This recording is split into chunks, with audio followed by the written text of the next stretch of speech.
detention center. By the way, remember what I told you.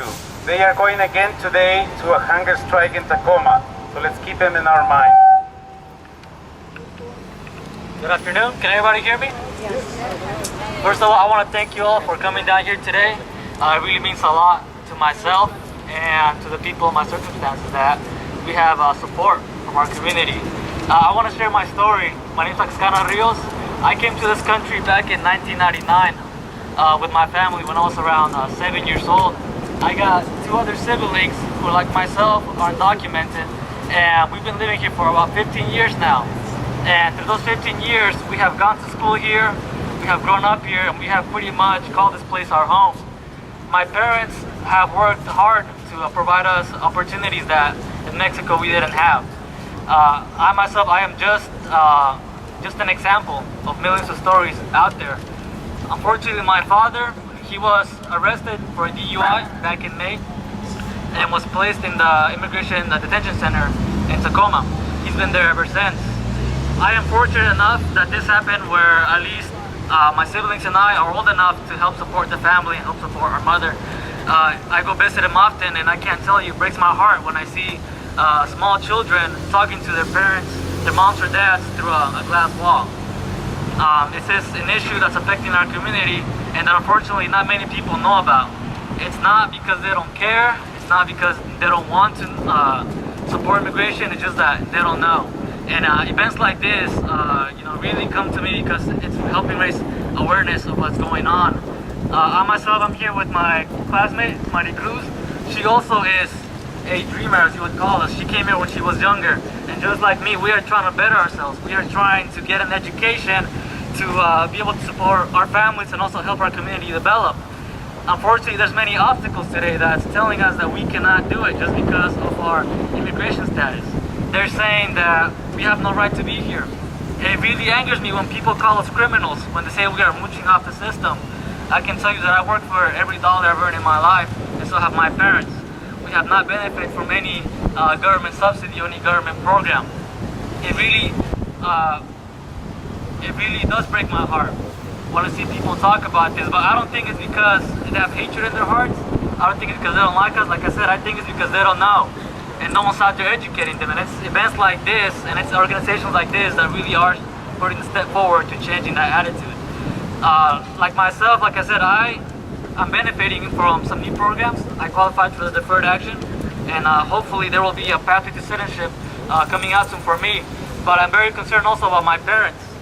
They are older now, they're around 50 years old, and the work they're doing, it's really taking a toll on them. I see my mom coming home from work, and she's in back, her back is just in pain. Her legs are trembling because she stands all day. She works 40 plus hours a week, and she's still barely making enough to be able to pay the rent. My father was the same way. He worked in the pine fields, and he is a country boy. You know, he loves going out there and doing all that work, but it's taking a toll on him. He would come back, and I would need to help him take off his boots because he could not bend over just to untie them. You know, there's no Medicare waiting for them. There's no retirement waiting for them.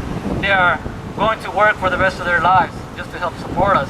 You know, I just want to ask this government to give us a fair chance. We're not asking to give us something that nobody else has. We're just asking to be in the same playing field. Right now, there's many obstacles preventing myself and my family from moving forward. But we are fighters, and we are definitely going to make it. I am concerned about my future generations, about those kids who are coming right now, who are being hauled up. What future awaits them? What future awaits the first generation Americans who their parents are working all day and can't even maintain them or watch them go to school or be at home with them? We have a broken immigration system. It needs to be fixed. And I can't really tell you how it angers me when I see that this Congress isn't doing anything about it. Now, I want to give the mic to Maricruz here because she has a small story to share too. Her parents are also working. She too has siblings here.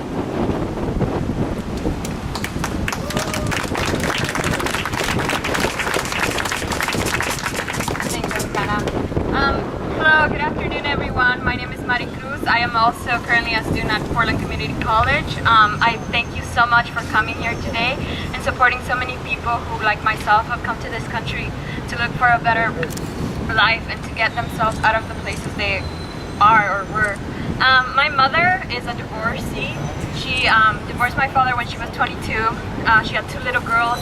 In our town, they didn't allow us to go to the school because we were children from a divorced woman.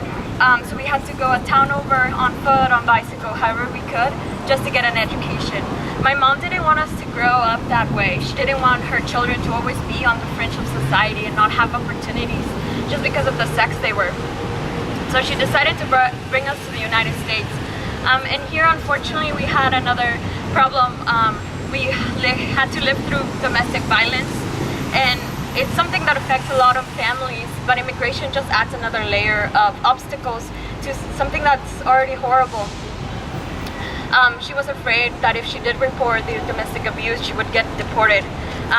And she didn't want that, so it was very hard to leave that situation, and unfortunately we had to live it for 6 years. Thankfully we got out, and then we kept going, so that was good.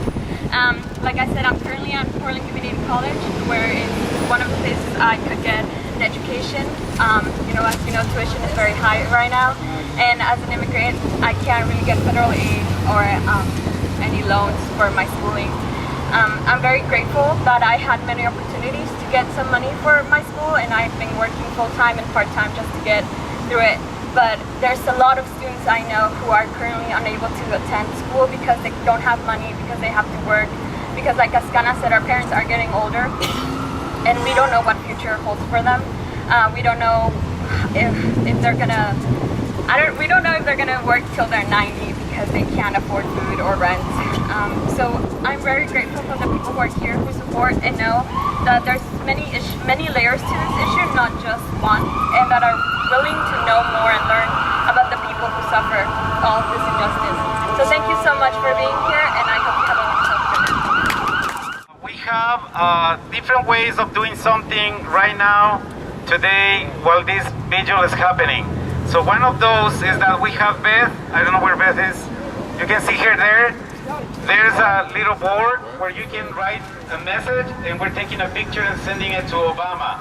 So if you want to do that, call Beth and do that, and we're gonna do it right away. I wanted to mention one thing that all of us know, but since here in front of this building that represents the federal government, we need to mention it again. And it is that we live in an upside down world with the system that we have. Isn't it right? Yes. People are doubting a little bit about that. It is. It's an upside world with an upside leaders, in their minds and the way of thinking and the way things are happening, where the victims are being, those are the perpetrators, the victims. So we makes us believe that everything is the other way around. We need to understand that why people migrate. They need to remember, we need to remember why all of these people that we have here after 5, 6, 7, 8 generations, why they came here, and the reasons why they did it. Those reasons didn't change. They continue happening in different ways, and in many ways, they're even worse than before. So, a lot of the illegal stuff that they need to deal with is the illegal things that they do in order to force migration, right? That's illegal, not the people, right? We have the free trade agreements, the domination with the economy in the world by these companies and corporations, that many of those are based here in the United States. Those are the illegal ones that are really forcing us to migrate. The illegal decisions that they make when they decide to go and invade and create wars everywhere in the world. That's illegal. The more than 800 military bases the United States alone has throughout the world. More than 800 military bases. What is that, right? So, we are blaming always the victim, and this country is very, very good at it. So let's pray, let's ask, let's demand that doesn't continue that way, and that Obama and this administration do the right thing. So the next thing that we're gonna do is another action that pretty much everyone here can do. Who has a phone, a cell phone? Pretty much everyone, right? We help the companies of cell phones to be rich at the same time that they help us a little bit with communications, right? But anyway, let's see the positive side of that. We're gonna use that little thing to do something today. And I wanted to just take a little song that is a great song that we had in Central America during the wars that happened, that were supported and financed by the United States, of course. And I don't know if you remember the song No Basta Rezar. Who remembers that? Or praying isn't enough, or praying is not enough, right? Who remembers that song? Let's see. Raise your hand. Oh, well, we can sing that song in a little bit so that we can sing it. But what it's saying is that, especially for those that come from faith backgrounds, that's where it comes from, because that's what it is. It's praying. It isn't enough if we don't do something about the injustices, right? Isn't it? So, it says, the song says that the soldier that gets on the plane, the aircraft that is going to bomb the children in El Salvador also prays. I will do my best to be there. Right? Yes. Many of them do. They are people of faith too. But hey, they do it in that way. So they pray for them not to happen something to them, but what they're doing is going to bombard and kill kids and families and people. So again, we live in this upside down world that also gets to that point. And also, if we're a person of faith, or some of us are here, and the ones that are not, also, we cannot just be talking about things and injustice. We need to do something about that. So, inspired by that song, that it's not enough just to talk about it or to pray, we are going to get the phones out, and we are going to encourage Obama to do the right thing today. So I'm going to give you a phone number. The ones that want to do it, it's 202-456-1111. Say it again. We are going to ask Obama two things. 456. Very simple things. One. Okay, again the number 202. That's the area code 202, and the phone number is 456-1111. We're gonna call Obama and tell him and ask him to give an executive order to stop the deportations. That we want him to stop deportations. And the second thing is that we want him to treat these kids that are crossing the border as refugees. Those are the two things that we're gonna do it again. I'm gonna say it again, the phone number. And it's a very good action, because even if they don't answer the phone, you're gonna leave a message, and they're gonna have to get it, and they're gonna get, what we, the people, are asking him to do.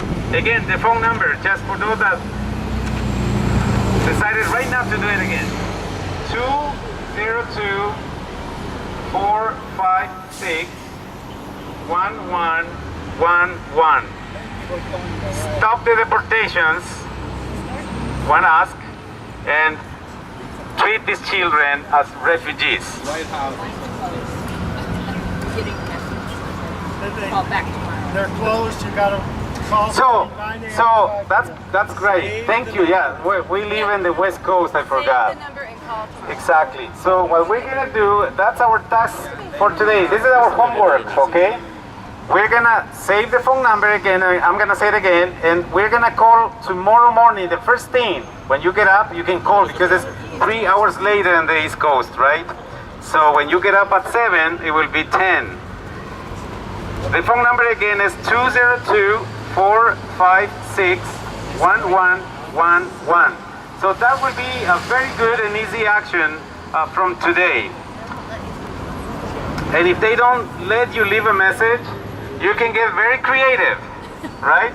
You can go online, find an email for Obama, and then send him a message. You can send they use even the Twitter, they use texting, you can do any way that you want. And embed all his media sources or whatever it is called for him, that he gets the message. That's the point.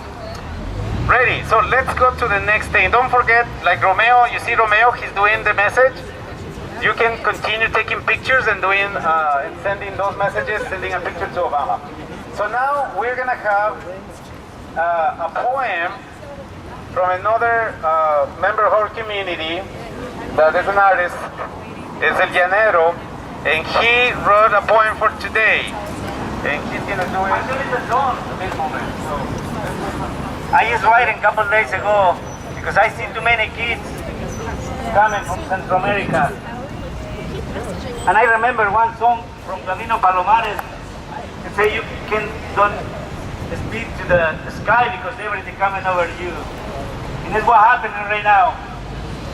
In the 70s and the 80s, the President Ronald Reagan exporting the war to Guatemala, Honduras, El Salvador, Nicaragua, and many other countries. And the song I write in this time is called Crisis Anunciada. I'm sorry I got to sing in Spanish, but sorry for the English speakers.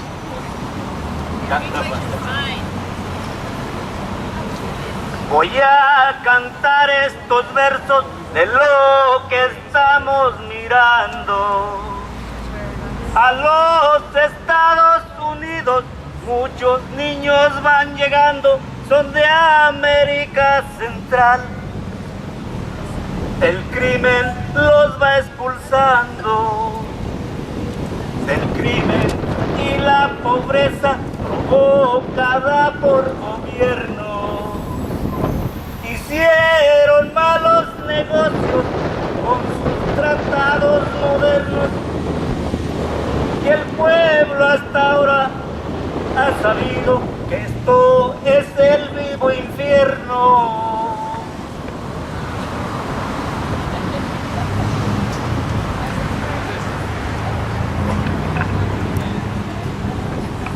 Take your time, bro. Take your time. All right. Los niños no tienen culpa, tenemos que protegerlos. Los gobiernos son culpables, son títeres del dinero, pagando intereses caros para algún rubio banquero. No sé qué gente esta crisis si otros rubios business hicieron. ¿A poco ya no se acuerdan que mucha ganancia hicieron con el parque armas y aviones que para el sur les vendieron? Guerrillas en Guatemala, Honduras y El Salvador. También allá en Nicaragua y en el Perú fue un horror. En tiempos de Ronald Reagan a los fuertes financió.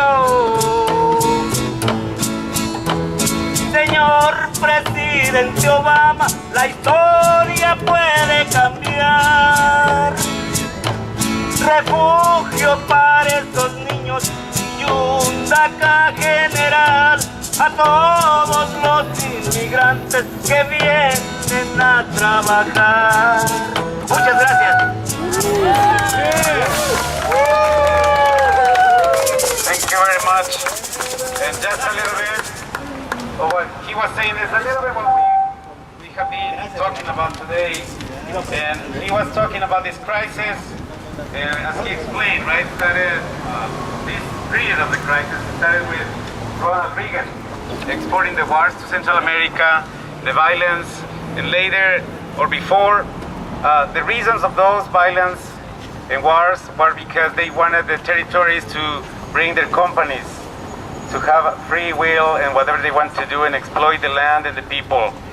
And this is the responsibles of it are the governments, the local governments, of course. But also the local governments are the puppets of these corporations and the US government. And what he's saying is also that Obama has the opportunity to change that, to start treating different the immigrant and the workers. And that's why we're here today, right? It is reminding us tonight and the reason why we are here. And it's that one that we are asking Obama that he can do the right thing.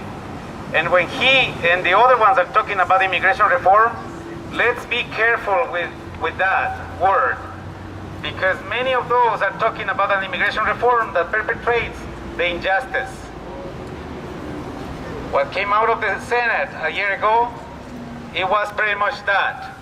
And will help to legalize, as they say, a few million of people, but will criminalize extremely to the rest of us and the rest of the people that will come later for all the reasons that we're talking about.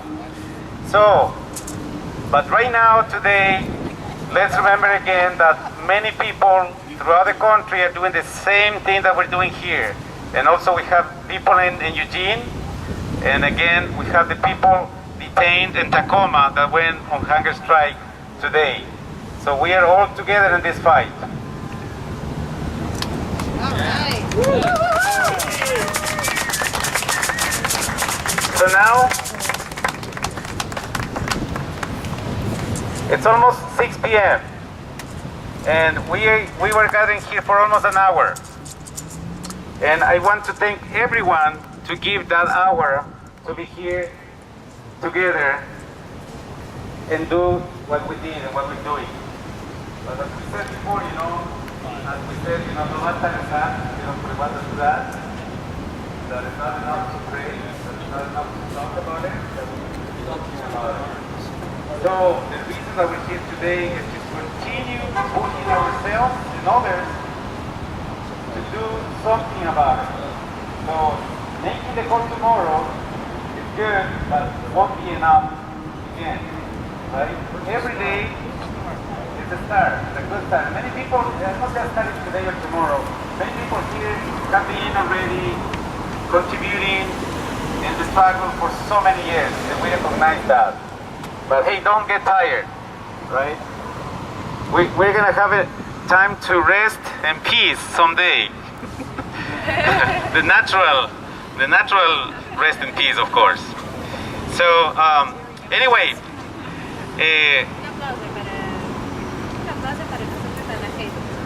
well, Rayanne is saying that we everyone deserve an applause to everyone here. So let's do that. Yeah, thank you.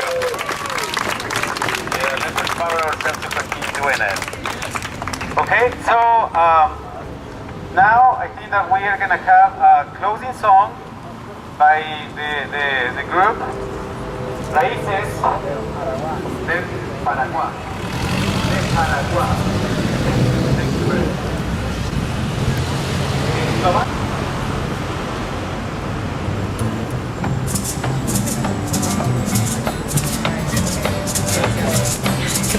Yeah. After John were arrested. Yeah. It was for some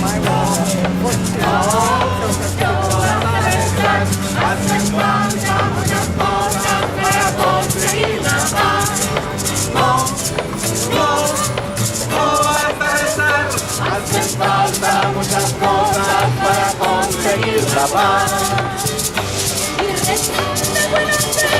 Y rezan de corazón, pero también reza el piloto cuando monte en el avión para ir a bombardear a los niños de Vietnam, para ir a bombardear a los niños de Vietnam. Por eso no basta rezar, hacen falta muchas cosas para conseguir la paz. no basta rezar, hacen falta muchas cosas para conseguir la paz. Y no hay revolución, es el rico representante y le tratan al nación. Es el rico resta el amo y le maltratan al peón. Por eso no basta rezar, hacen falta muchas cosas para conseguir la paz. No basta rezar, hacen falta muchas cosas para conseguir la paz.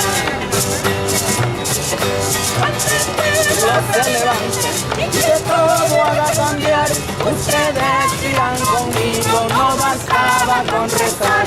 Ustedes irán conmigo, no bastaba con rezar. No basta rezar, hacen falta muchas cosas para conseguir la paz. No basta rezar, hacen falta muchas cosas para conseguir la paz. Si no hay revolución, es el rico, es el amo y le maltratan al peón. Es el rico, es el amo y le maltratan al peón. Por eso no basta rezar, hacen falta muchas cosas para conseguir la paz. No basta rezar, hacen falta muchas cosas para conseguir la paz. No basta rezar.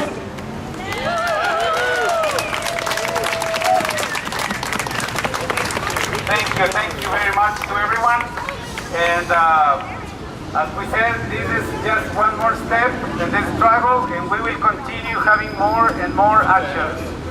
As we can see, really what always has been working is when the people come out to the streets and do direct, peaceful actions.